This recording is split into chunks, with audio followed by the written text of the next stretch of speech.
Okay, so welcome back. We're going to look at the quotient rule today.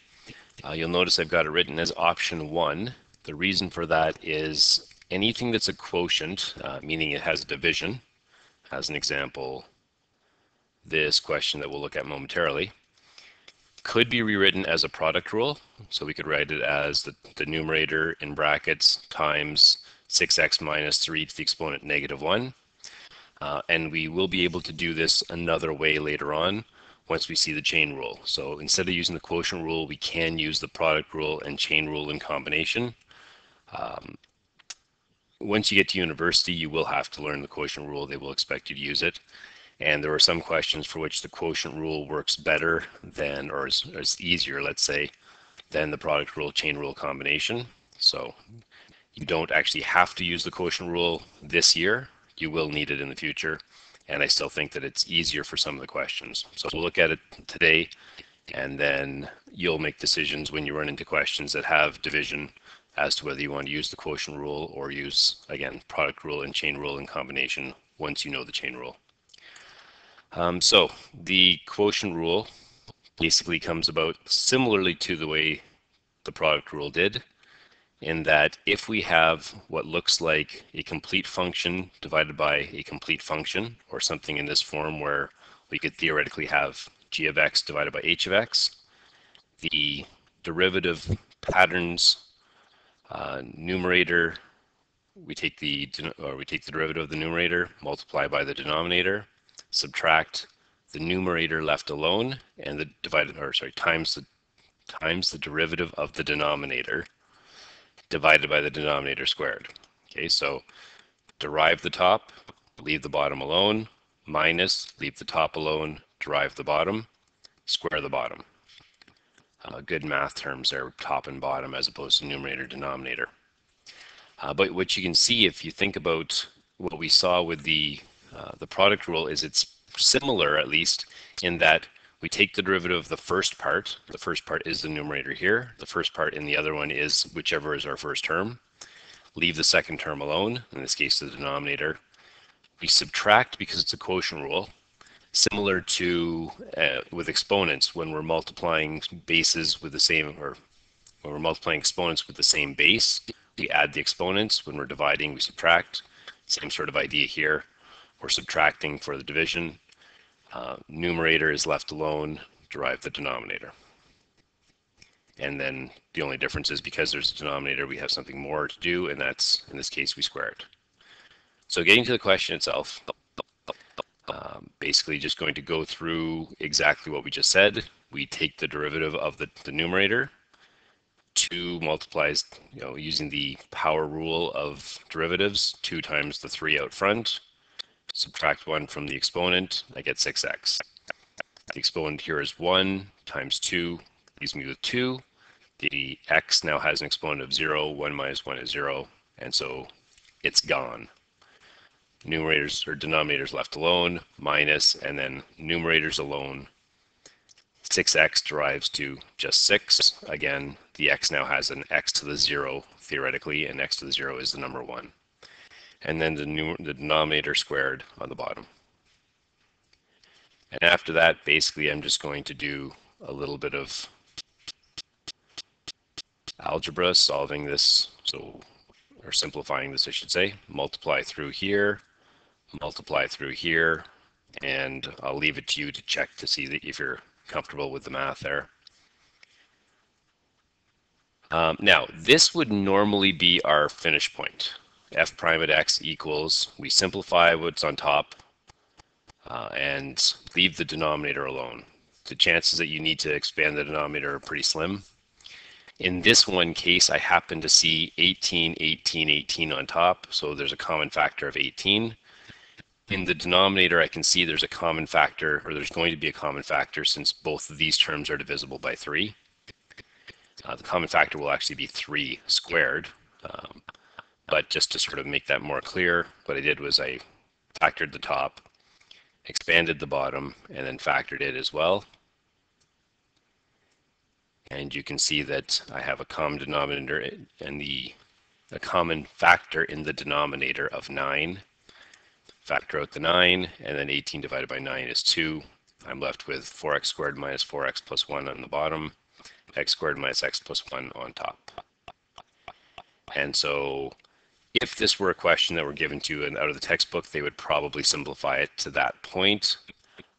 Again, 99% of the time, you will stop at this point. And if you didn't go further, I probably wouldn't even worry about it.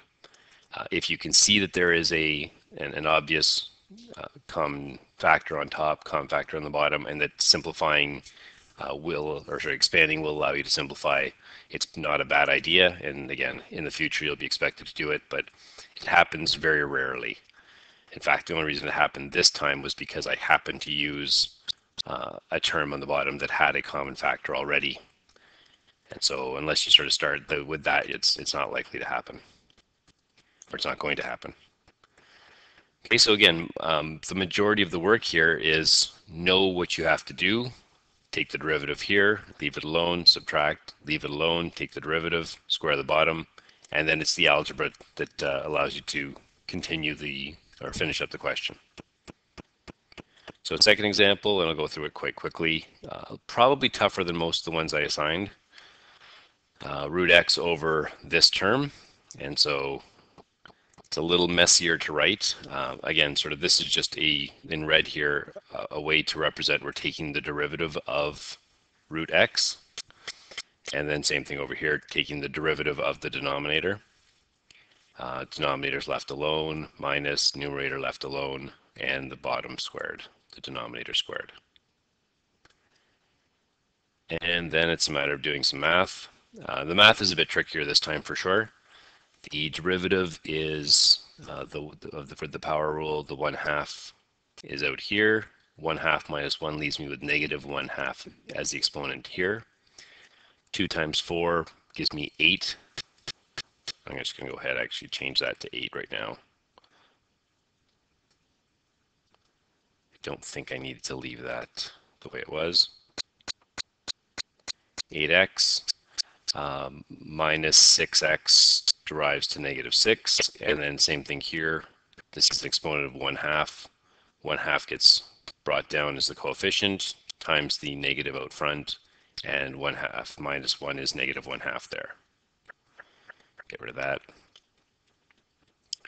And so finishing up, we're going to multiply this through now. Now this is a bit tougher for sure. 1/2 times 4 is 2. X to the negative 1/2 times x squared. This is essentially 4 halves. So negative 1/2 plus 4 halves is 3 halves. 1/2 times 6 is negative 3. Same argument here. Negative 1/2 exponent is positive 1 here. Negative 1/2 plus 1 is 1/2. And then I had made a mistake originally, but now it seems like it's fixed. 1/2 times root x here. The x to the negative 1/2 times x to the 1/2 is just x to the 0. Again, we're adding the exponents, so I'm left with 1/2. And same sort of pattern follows through the back here. Finishing up, 2x to the 3 halves minus 8x to the 3 halves is negative 6x to the 3 halves. Negative 3x to the 1/2 plus 6x to the 1/2, recognizing of course that the root x and the x to the 1/2 are the same, leaves me with positive 3x to the 1/2, and then negative 1/2 plus 1/2 of course is 0 on the end. And as we said, that would be sort of a good place to end. If we had a textbook solution to this, it would probably finish something like this. Common factor on top would be 3, and then x to the 1/2 or root x. Sorry, I don't have my pen with me. That would then, so all of this is a common factor in both cases. So I have a 1 minus, so this term is the 1. Over here I have minus 2. So the 6 divided by the 3 means I have 2 left over, and I've taken x to the 1/2 out, so I have x to the 2 halves left, or just x. And that would be over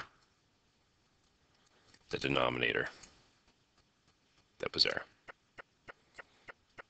Okay, so again, sometimes the textbook goes a little further than we need to.